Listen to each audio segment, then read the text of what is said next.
things are starting to change. Aslan's on the move. Det Maros, Father Christmas, has appeared to give them the tools they need for the upcoming battle. Snow is beginning to melt. The sun is coming out. The White Witch knows that her time is very limited. The next chapter is chapter 11. Aslan is Nearer. And Edmund, meanwhile, had been having a most disappointing time. When the dwarf had gone to get the sledge ready, he expected that the witch would start being nice to him. And she had been as she had been at their last meeting, but she said nothing at all. And when at last Edmund plucked up his courage to say, "Please, your majesty, could I just have some Turkish delight?" You said, she answered, "Silence, fool!" Then she appeared to change her mind and said, as if to herself, "And yet it will not do to have the brat fainting on the way." And once more she clapped her hands and the dwarf appeared. "Bring the human creature food and drink," she said. The dwarf went away and presently returned, bringing an iron bowl with some water in it, and an iron plate with a hunk of dry bread on it. He grinned in a repulsive manner as he set them down on the floor beside Edmund and said, "Turkish delight for the little prince." "Take it away," said Edmund sulkily. "I don't want dry bread." But the witch suddenly turned on him with such a terrible expression on her face that he apologized and began to nibble the bread. Though it was so stale, he could hardly get it down. So Edmund's been duped. He's been duped completely.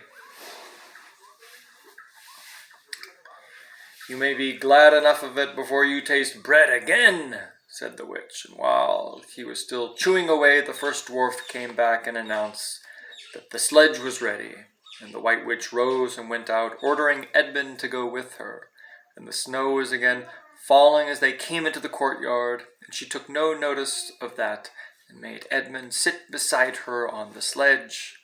But before they drove off, she called Mogram, and he came bounding like an enormous dog to the side of the sledge. "Take with you the swiftest of your wolves and go at once to the house of the beavers," said the witch, "and kill whatever you find there. If they are already gone, then make all speed to the stone table, and do not be seen.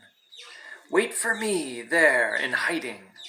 I, meanwhile, go many miles to the west before I find a place where I can drive across the river. You may overtake these humans before they reach the stone table. You will know what to do if you find them."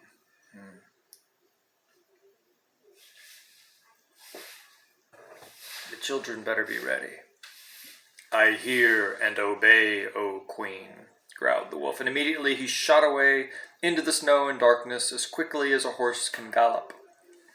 In a few minutes he had called another wolf and was with him down on the dam and sniffing at the beaver's house. But of course they found it empty. It would have been a dreadful thing for the beavers and the children if the night had remained fine, for the wolves would then have been able to follow their trail, and 10 to 1 would have overtaken them before they had got to the cave. But now that the snow had begun again, the scent was cold, and even the footprints were covered up. Meanwhile, the dwarf whipped up the reindeer, and the witch and Edmund drove out under the archway and on away into the darkness and cold. This was a terrible journey for Edmund, who had no coat. Before they had been going a quarter of an hour, all the front of him was covered with snow, and he soon stopped trying to shake it off, because as quickly as he did that, he got a new lot gathered, and he was so tired. Soon he was wet to the skin, and oh, how miserable he was. It didn't look now as if the witch intended to make him a king. All the things he had said to make himself believe that she was good and kind, and that her side was really the right side, sounded to him silly now. He would have given anything to meet the others at this moment, even Peter. The only way to comfort himself now was to try to believe that the whole thing was a dream, and that he might wake up at any moment. And as they went on hour after hour, it did come to seem like a dream. This lasted longer than I could describe, even if I wrote pages and pages about it. But I will skip on to the time when the snow had stopped, and the morning had come, and they were racing along in the daylight. And still they went on and on with no sound but the everlasting swish of the snow and the creaking of the reindeer's harness. And then at last the witch said, "What have we here? Stop!" And they did. How Edmund hoped she was going to say something about breakfast, but she had stopped for quite a different reason. A little way off at the foot of a tree sat a merry party. A squirrel and his wife and their children, 2 satyrs and a dwarf, and an old dog fox, all on stools round the table. And Edmund couldn't quite see what they were eating, but it smelled lovely, and there seemed to be decorations of holly, and he wasn't at all sure that he didn't see something like a plum pudding. And at the moment when the sledge stopped, the fox, who was obviously the oldest person present, had just risen to its feet, holding a glass in its right paw, as if it was going to say something. When the whole party saw the sledge stopping and who was in it, all the gaiety went out of their faces. The father squirrel stopped eating with his fork halfway to his mouth, and one of the satyrs stopped with its fork actually in its mouth, and the baby squirrels squeaked with terror. "What is the meaning of this?" asked the witch. Queen, nobody answered. "Speak, vermin," she said again, "or do you want my dwarf to find you a tongue with his whip? What is the meaning of all of this gluttony, this waste, this self-indulgence? Where did you get all of these things?" "Please, your majesty," said the fox, "we were given them. And if I might make so bold as to drink to your majesty's very good health." "Who gave them to you?" said the witch. "Father Christmas," stammered the fox. "What?" roared the witch, springing from the sledge and taking a few strides nearer to the terrified animals. "He has not been here. He cannot have been here. How dare you? But no, say you have been lying, and you shall even now be forgiven." And at that moment, one of the young squirrels lost its head completely. He has!" it squeaked, beating its little spoon on the table. Edmund saw the witch bite her lips so that a drop of blood appeared on her white cheek. Then she raised her wand. "Oh, don't, please don't," shouted Edmund. But even while he was shouting, she had waved her wand, and instantly, where the merry party had been, there were only statues of creatures, one with its stone fork fixed forever halfway to its stone mouth, seated round a stone table on which there were stone plates and a stone plum pudding. Well, that's the witch for you. She doesn't like joy. She doesn't like people enjoying themselves together. She wants everything to be bad. She can't stand to see people having a good time.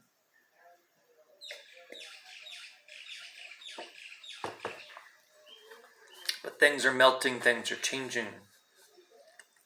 "As for you," said the witch, giving Edmund a stunning blow on the face as she remounted the sledge, "let that teach you to ask favor for spies and traitors. Drive on. And Edmund, for the first time in the story, felt sorry for someone besides himself. It seemed so pitiful to think of those little stone figures sitting there all the silent days and all the dark nights, year after year, till the moss grew on them, and at last even their faces crumbled away.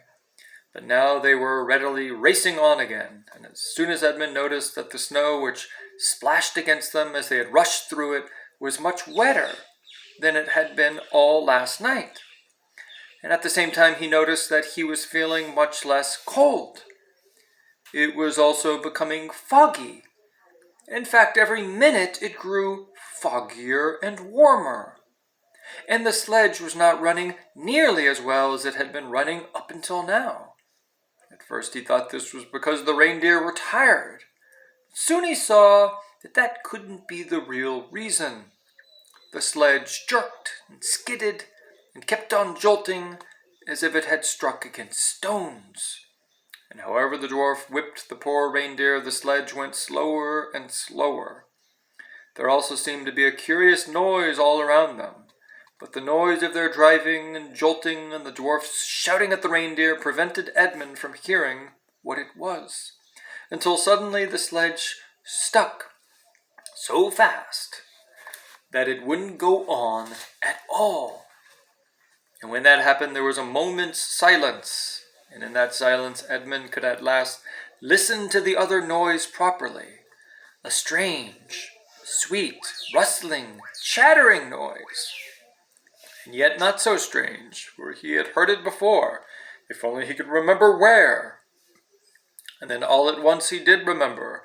It was the noise of running water. All around them, though out of sight, there were streams, chattering, murmuring, bubbling, splashing, and even in the distance, roaring. And his heart gave a great leap, though he hardly knew why, when he realized that the frost was over, and much nearer there was the drip, drip, drip, drip from the branches of all the trees. And then as he looked at one tree, he saw a great load of snow slide off it, and for the first time since he had entered Narnia, he saw the dark green of a fir tree. And he hadn't time to listen or watch any longer, for the witch said, "Don't sit staring, fool! Get out and help!" And of course Edmund had to obey.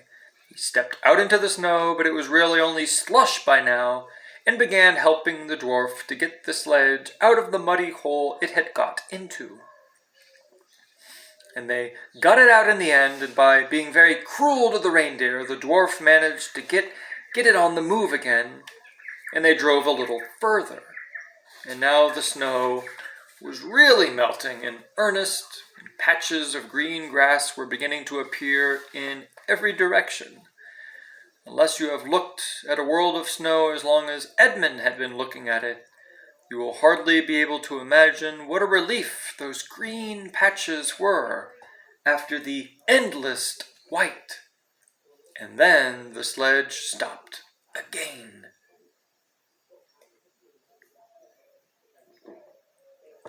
"It's no good, your majesty," said the dwarf. "We can't sledge in this thaw."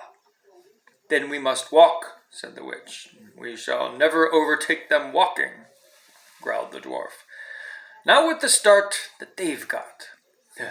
"Are you my counselor or my slave?" said the witch. "Do as you're told. Tie the hands of the human creature behind it, and keep hold of the end of the rope."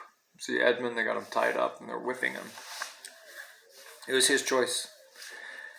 "And take your whip, and cut the harness of the reindeer. They'll find their own way home."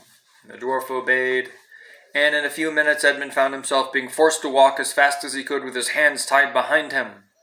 He kept on slipping in the slush and mud and wet grass, and every time he slipped, the dwarf gave him a curse and sometimes a flick with the whip. The witch walked behind the dwarf and kept on saying, "Faster, faster."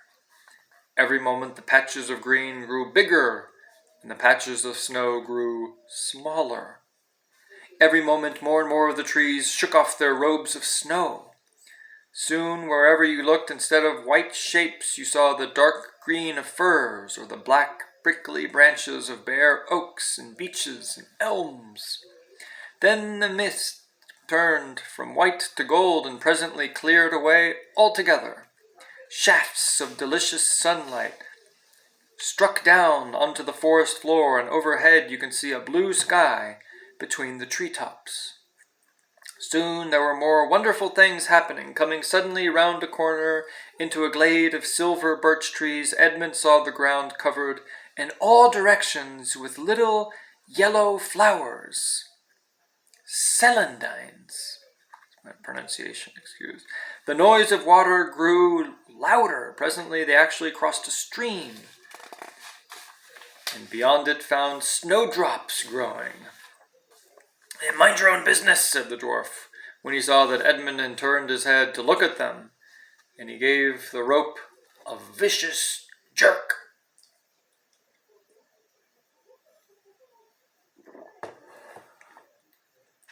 But of course this didn't prevent Edmund from seeing. Only 5 minutes later he noticed a dozen crocuses growing round the foot of an old tree, gold and purple and white. And then came a sound even more delicious than the sound of water. Close beside the path they were following, a bird suddenly chirped from the branch of a tree. It was answered by the chuckle of another bird a little further off. And then, as if that had been a signal, there was chattering and chirping in every direction, and then a moment of full song, and within 5 minutes the whole wood was ringing with birds' music. Wherever Edmund's eyes turned, he saw birds alighting on branches, or sailing overhead, or chasing one another, or having their little quarrels, or tidying up their feathers with their beaks. "Faster, faster, faster," said the witch. There was no trace of the fog now. The sky became bluer and bluer, and now there were white clouds hurrying across it from time to time. In the white glades there were primroses, and a light breeze sprang up which scattered drops of moisture from the swaying branches and carried cool, delicious scents against the faces of the travelers.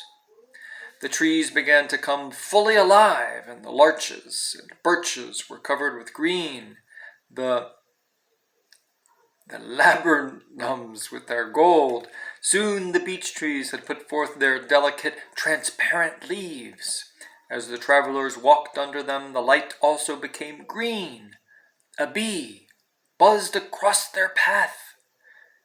"This is no thaw," said the dwarf, suddenly stopping. "This is spring. What are we to do? Your winter has been destroyed, I tell you.